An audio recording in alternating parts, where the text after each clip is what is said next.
About 6 months ago, my friend Kevin came up to me and asked me if I could paint something for him. Kevin and I are both PhD students at the Institute of Biogeochemistry and Pollutant Dynamics at ETH Zurich, and every year the institute hosts a congress. It's a good opportunity for students and professors to mix together. A lot of students present posters and present oral presentations at this conference. And Kevin is a part of the organizational committee that puts together this congress. He asked me if I could take the theme of this year's Congress, which was There Is No Planet B, and make something for them that they could use for their marketing materials, something to maybe put on a t-shirt. And I was ecstatic. I immediately said yes and took him up on his offer to paint them something with the theme There Is No Planet B. It's obviously in my mind a wordplay on the commonly used phrase there is no plan B. And that's the state of our planet right now. We do not have anywhere else to go. We have to fix it. We have to get things right. Bees. Oh yeah, bees are really important for the sustainability of the planet. They're really important pollinators and getting a lot of media attention, deservingly so. And so I decided to paint a picture of a bee flying away with the planet, similar to how some wasps fly away with their larvae, and I was picturing a bee instead with the whole planet. The planet is fixed, it's got to be planet Earth, but what kind of bee?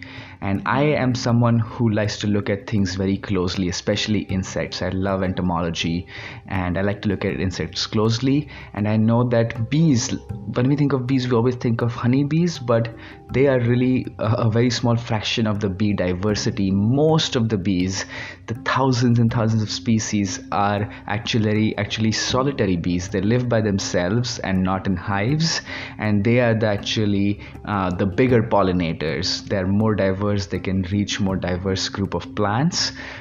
However, I had to make this into a logo, so I had to pick a more characteristic looking, something that everybody can understand and recognize as a bee, which is essentially the classic yellow with black stripes. I did want the bee to be quite fuzzy looking, and which was the challenging part of this painting. I had 8 different attempts at this painting, and trying to get this wet on wet painting technique. I had to add the black color onto the yellow at the exact right time when the paint is somewhat dry but not really dry. If I add it too early, the black will spread all over and just look muddy. If I spread it too early, it will just look like a black stripe and not have the fuzzy texture I was looking for. So after a few attempts, I was able to get it right. I was happy with what I had created. I sent a picture to Kevin. He forwarded it to the rest of the committee, and they agreed to use it for their marketing and to put on their t-shirts, and I was really ecstatic. Later on, they actually ended up changing the theme of the Congress to Be the Change, quoting Mahatma Gandhi. And this logo, the art I had made still fit with the theme. And I had recorded the process of this, thinking that I'll make a video someday, but I wanted to wait for the conference. So 6 months later, the conference happened last week. It was fantastic. A lot of people came to me and told me that they really liked what I had made. And it was not just my art, but it was also my science that people loved. You see, I was also presenting at this Congress.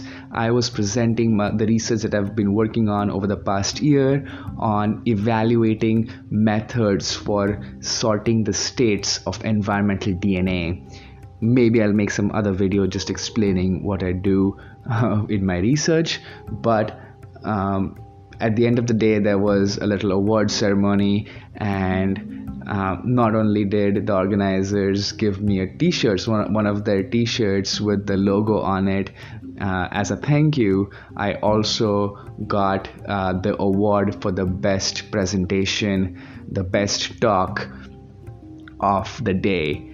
And having these two parts of me, science and art, I've spoken about this before. I think there are these two contrasting themes in my life that really defined my worldview and helped me see the world more fully.